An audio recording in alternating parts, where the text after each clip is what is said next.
Okay, so let's talk about the home run cable and some wire management. So let's go up the ladder here. And before we go and get the rest of these modules up, we're gonna plan to get our home run cable through the eave here. And then we're gonna pass this cable. We've got a trencher set up over here. And we're gonna get this cable down over by the meter base where we're gonna have a disconnect. Take that end of that bus cable, we're gonna connect it into a 5x5 junction box, and then we're gonna extend it, and we're gonna bring some tech into what we call a product called the SolaDeck, which will be a pass-through combiner. So let's take a look at that. And this is the product here. So it's a flashing PV combiner, and the nice thing about it is it'll get tucked away underneath the modules. And it's also a location where we can put some bus bars. This can be used to put some terminal connections. It can be used to put some of your fusing, your overcurrent protection. So again, depending on the installation, you can use this for a variety of applications. In this case, we're going to be using it to simply pass through our bus cable from the trunk of our microinverters to a tech cable, which is going to come through the bottom of the box, and then we're going to transition here to another piece of tech cable, which is going to come down this wall. We're going to come through the eave. We'll make a nice clean penetration. We're going to be able to come through the eave, and then we'll bury our cable according to the requirements and get that over to the meter base over here, which will feed the main electrical panel. So let's go through those steps. All right, so first thing you want to do is cut out this template. Obviously, we're going to be cutting through shingles, so using a hook knife is the way to go. And for the shingle part, if we're cutting through this box, cut out this template, and this will give you an outline of where we need to be.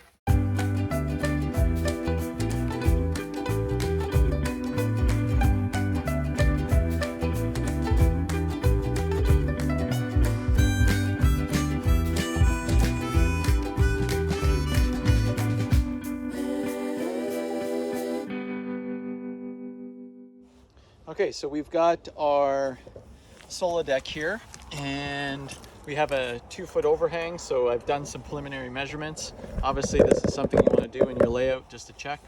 You can see that on the bottom of the SolaDeck, we have some knockouts. So we have some 1/2 inch, 3/4, and 1 inch. So these will be a dry connector that comes in from below into the eave, and we'll feed that through. And then we'll be able to make a common connection for our home run cable back to the disconnect. So now what's going to happen with this is, obviously, this is why I like to plan and leave this towards the end, because you don't know, we had made some adjustments with regards to our solar panels and having that drip edge, and I'd like that to end up around the same position, and it's going to work out well. We'll be able to tuck this flashing underneath the shingle, and we're going to do that by cutting out this section of the roof, right, and drawing out this template. So for reference purposes, what I've done is I've gone ahead and transferred a mark just on top where it's inconspicuous there, and I've just transferred the edge of that wall, so I have an approximate reference of where I'm measuring from here over, and I can get this so that the SolaDeck ends up exactly where I want it, so that when I bring the cable down, it's not twisted in different manners. And okay, so I have that reference mark. So all I'm going to do, is take a measurement there that's approximately 25 inches. I'll take the edge of the roof and I'll mark 25 here with my soapstone. And that'll get me right where I want to go there. So we can see those marks just as a reference to where I'm at. And then from below, I'm measuring 12 inches over. So I'm going to measure 12 inches, which will be where I want the center of that wire to go.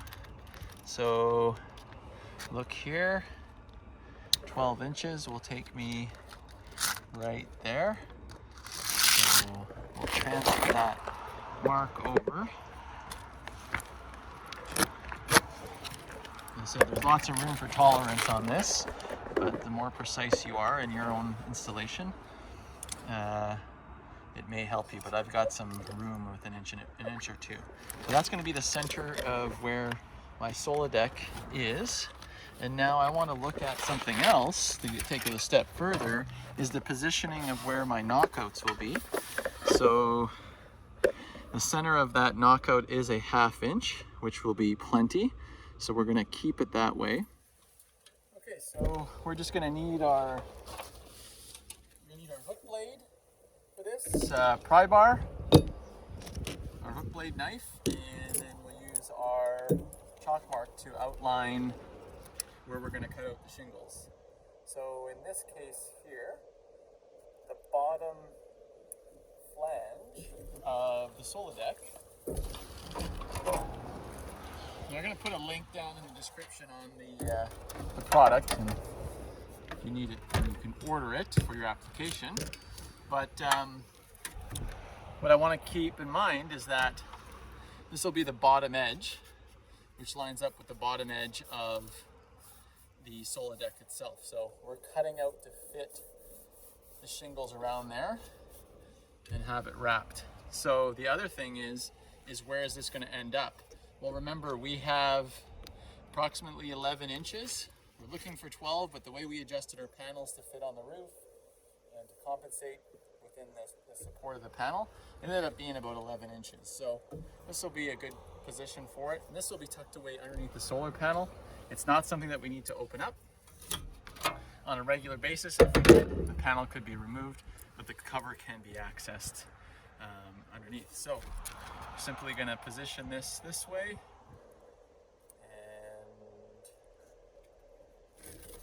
and here, that's where we want to go. And so we will go to that shingle there. We'll just trace this out. Just like so. Hopefully you can see that there, and then we'll take our hook blade, and this is where we want to position ourselves so we can cut. What I like to do is I cut on the outside of this line so that I got some room on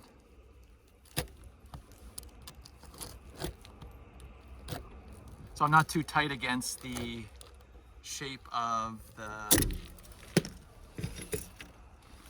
SolaDeck. So I'm just gonna bring this up here.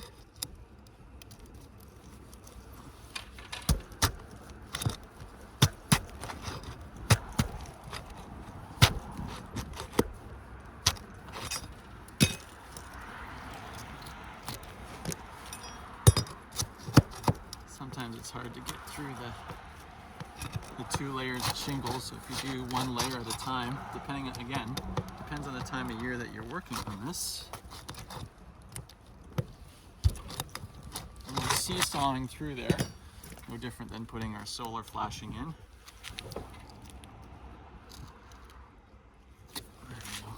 I don't want to damage the shingles below, so I want to have control with my knife as I go through there.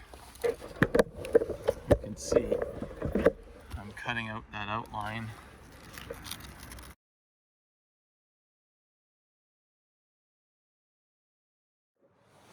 Okay, so this is almost ready to come off.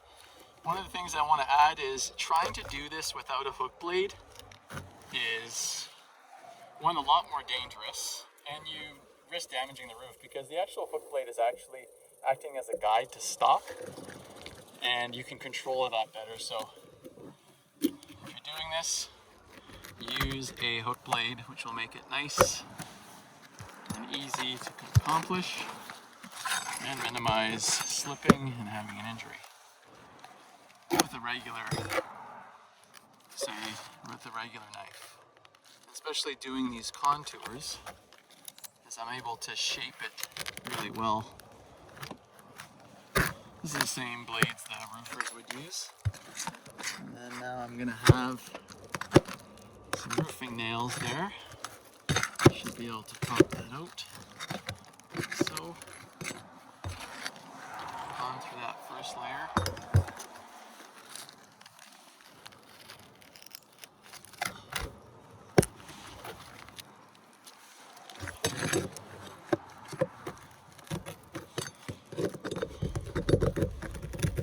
This is where having the pry bar, you can actually work the nail that's sitting underneath. It was nailed on there. See it. That one nail that was there. So we'll get.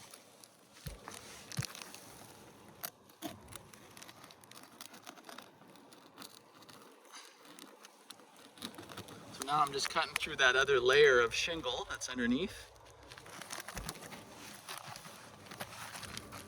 Just taking my time to do a nice clean job.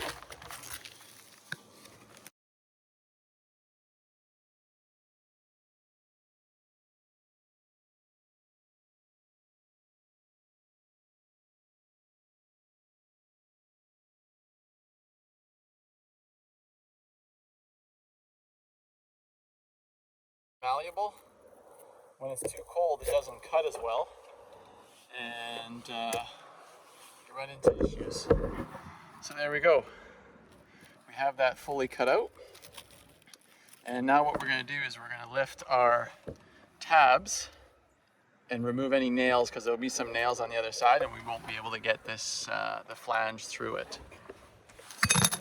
All right, so we're just going to take my time and cut through some of that bitumen there on the shingle. These shingles have been up for a few years.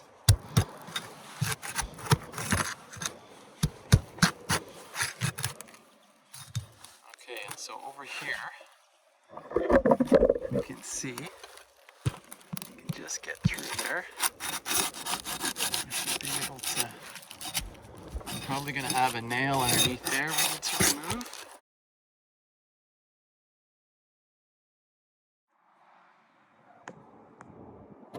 So we can see right here, we have a nail underneath, so we're just going to pry that up, get that out.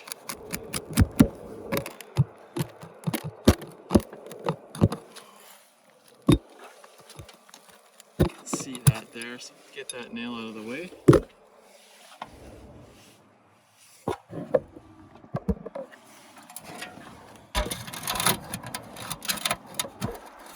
Let's take a look and see how this slides in there. See what I was talking about earlier with regards to the gap on the edge. We don't want that to be too tight, so we do want to have as perfect as a cut as possible. And so now we're going to have a nail up here that I didn't get that we're going to need to remove, but we can see how that's fitting along the edges. So let's get that guy out there. Okay, so here's a nail, roofing nail that's just underneath here. So I'm just taking my time. So I worked it up from the bottom.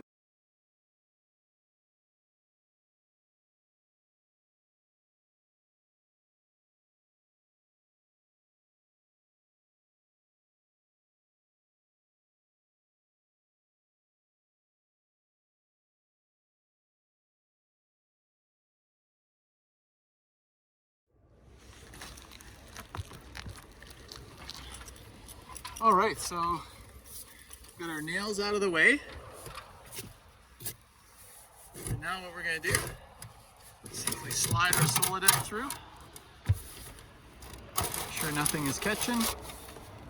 And just like that. So we can see, we go right to the top. That gives us a perfect seal around our roof, leaving about a 3/8 of an inch to a 1/4 inch gap all the way around. And that'll be waterproof. Water hits here, runs off to the side, and we'll show you. We're going to seal everything underneath, but still it's flashed, so there's no way the water can get into the roof this way. All right, so the next step we want to do now is we're going to pull back the SolaDeck, and we're going to hole saw a hole that's bigger than our, so we can actually pass our connector through through this knockout. So we're going to pull this out and we're going to drill a hole. You can take that knockout out, but that is about 3 inches from the center to the knockout. And actually in the instructions, it actually gives you the layout of the SolaDeck. So to be very precise, if you want to get those measurements, they're on there. But simply removing this knockout, we can make a dimple, and then we'll use our hole saw and we'll cut through the roof. So let's consider a few things before we keep moving on and permanently mount this. So we know we have to drill our hole through the deck to correspond with our outgoing wire and its connector coming through. And now the other thing that we want to consider is where we're going to be transitioning from the trunk cable. So the trunk cable is going to come down, and we're going to use this ground bonding wire that we have to keep the wire off the roof. And then we're going to come down and we're going to make a loop, and it's going to make its way into the bottom here. We can see there's some little dimples there, and we're going to drill that out for our connector. So instead of doing this on the roof, I'm going to plan to do this ahead of time below, so it's much easier to support the piece that I'm working on and drilling with my step bit. To a piece of tech cable here for some demonstration. The cable's going to come down, and I don't want too tight of a radius because of this bend here, right? We don't want to compromise that wire. So I'm going to come down, and what I'm going to do is I'm going to select the second right one from the center. Okay, and the reason why I'm going to do that is in the event that for whatever reason someone wanted to add another cable or put solar on the north side, there's still room that you could loop around and come into the center. But that will give me a nice radius without compromising the sheeting of the wire. All right, so if the first time using a step bit, one, you want to make sure your step bit's in really good shape and it's going to cut through without issue. We can see that this existing knockout, that this is a 1/2 inch knockout, so we can see which step it ends up on that drill there. So there's an actual collar on the step bit right here, and you want to use a good quality step bit. These are Greenleys, and they maintain their sharpness for a long time. So we're going to go ahead and drill this out.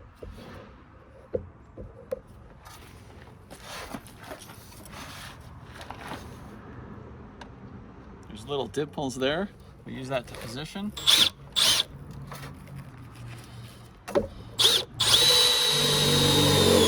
we're going to apply an even amount of pressure.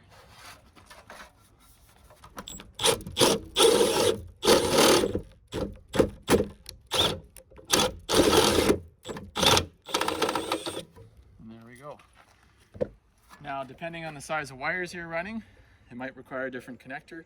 In this case, we have a 1/2 inch connector, and we can now dispose of this, not having this on the roof.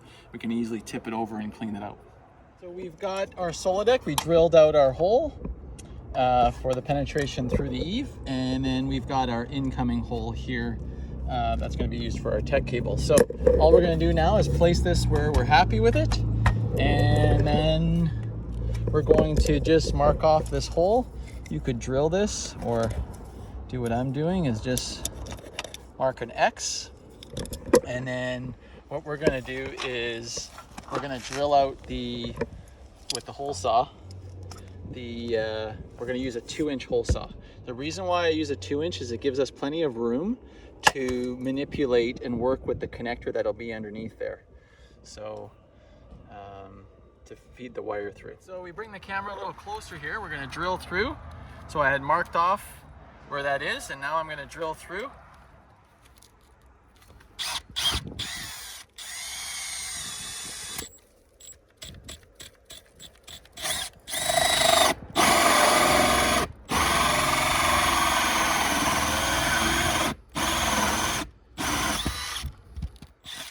There we go. Now I've got my opening.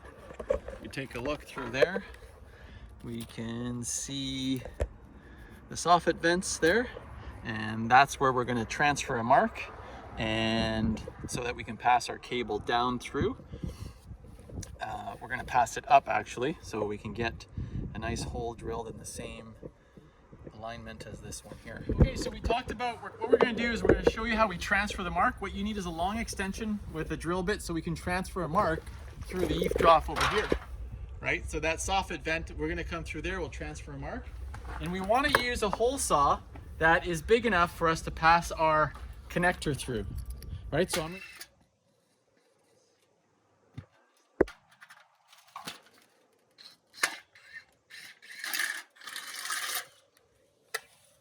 all right, so now we're going to get ready. We've transferred through the roof, the mark, and now what we're going to do is we're going to drill a hole with our hole saw back through, and we want that to be large enough to ensure that we can put our tech connector, our dry tech connector through and have enough space. So this hole saw here, which is 1 3/4 inches, will be the right size for us to accomplish that.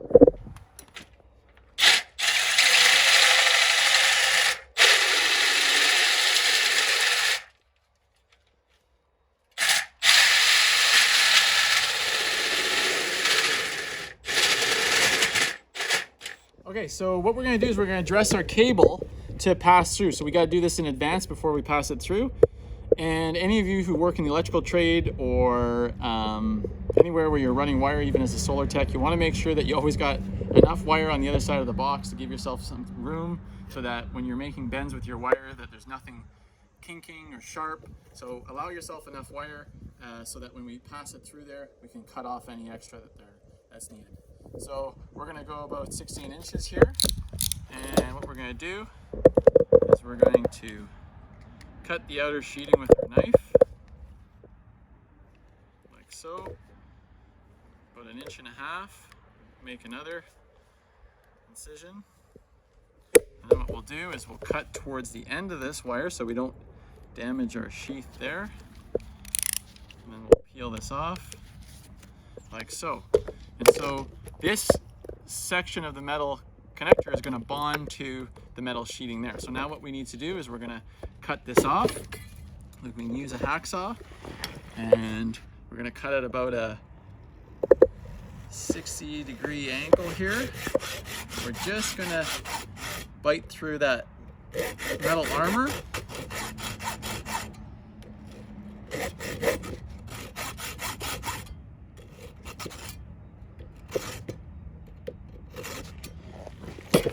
Then we're going to split it, and then we're going to twist.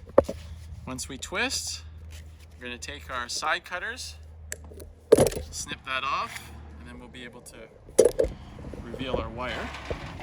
So what I want to do now is I want to make sure that I don't have any sharp edges on there, so I'm going to peel this back.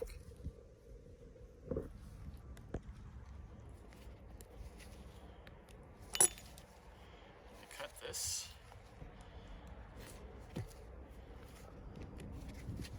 So that we get a nice clean edge that isn't sharp. If it does happen to be poking on the side, you can just push it in. There's different methods of cutting tech cable. This gives you a nice clean edge that isn't sharp, and now what we're going to do is we're going to pull this all the way through. We're going to leave that sheeting and enable us to protect the wires, the conductors, as we push them up. That's passing the wire. He's going to push up. Okay, we're going to leave that right about there, and we're going to just make sure there's no obstructions, and then now. All right, so now we're going to go ahead and we're going to get this end of the wire through the SolaDeck. So what we need to do is pass this down and pass this up, and we can see here coming in. We've got our coming in. Got our wire there. What we'll use is something to, there we go. All right, push up. And there we can see our connector come through, and what we'll do is we'll get our lock nut and lock that on. And we'll get this dressed and ready. Just gonna pass our knife. This comes, you gotta be very careful. Get that open like so. We just want to cut through the sheath enough to enable to peel back. You don't even need to go right through completely. We'll peel that back there.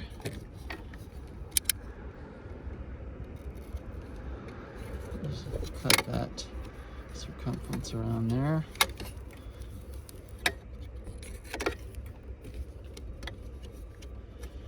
And so you can see why we want to make sure our wires are long enough.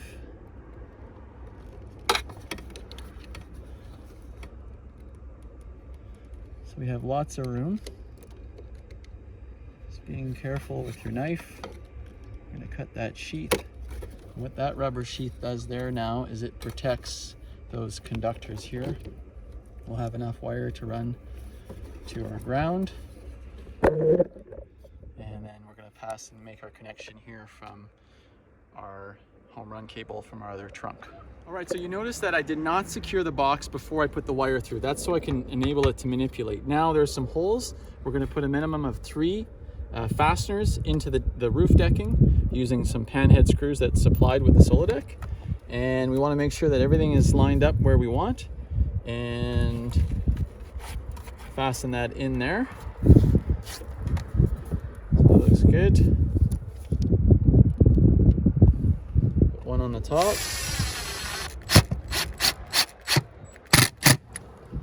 And we'll put 2 on each corner.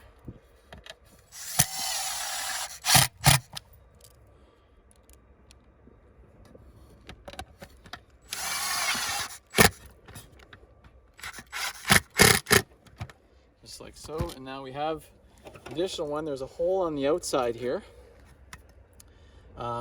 You can secure this. It depends on your installation, wind loading, and different areas that you're at. But I'm going to opt out from not putting a hole here. This is going to be covered with the solar panel. So the less holes I have, the better. And what I'm going to do now is I'm going to secure, and I'm going to make sure that I put some sealant underneath using our Coroplast. Again, we're going to put the links on the description of all these products. And what I'm going to do is I'm going to put some along the edge so that this does not come up. Like so. I'll do the same over here, just being careful with how much I pull back those shingles, and depending on the time of year, you can see there like so. And that's going to adhere well. Now what I like to do, I like to take one more bead, and I like to place a bead all the way around, blowing any dust, and I'm going to blow a bead, put a bead in like so.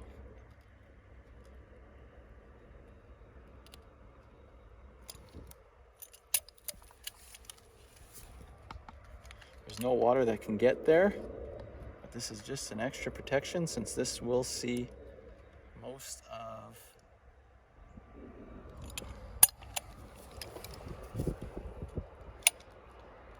of the rain action.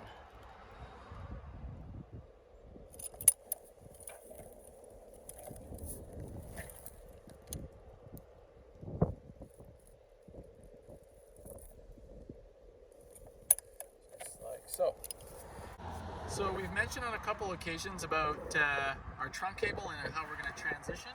So in this case, we're going to use our 5x5 PVC junction box. And what we're going to do is we're going to use some of our chiclets again, our K-nuts, and we're going to use that to mount the box to the side of the rail. Because again, we can mount on the top, we can mount on the side. So we're going to use that transition. We'll make our holes and we'll transition this cable inside there, and as well as then we'll be able to bring our tech cable and transition that down to the SolaDeck. Okay, so what we've done now is we run our tech cable. So we've got some 10-2 that we've run down to connect with our outgoing wire, and we're only needing a 2 conductor to connect because we have it's a straight 240 volts. So we have our ground and each side of our line, so there's no neutral. So now what we're going to do is we're going to connect our ground wire into our box and connect all the grounds into the same location. For some reason on the series of this video with the SolaDeck, we got cut out. So I'm just shooting it after the fact, after the installation. We can see the cover on. You can see how the tech cable from the 5x5 junction box comes underneath and has been secured and then makes its way down and is buried underground. If you found some value and some entertainment out of the video, please consider subscribing, give it a thumbs up, as well as post any comments below. And it really encourages us to put out more content. We are focused on solar installations here up in the north in Canada that are relative to new professionals that are joining our partner network, as well as DIYers that are tackling a project and want to do it safe, using the right equipment, and thirdly, making it easy on yourself. So as always, thank you for tuning in, and we'll see you on the next video.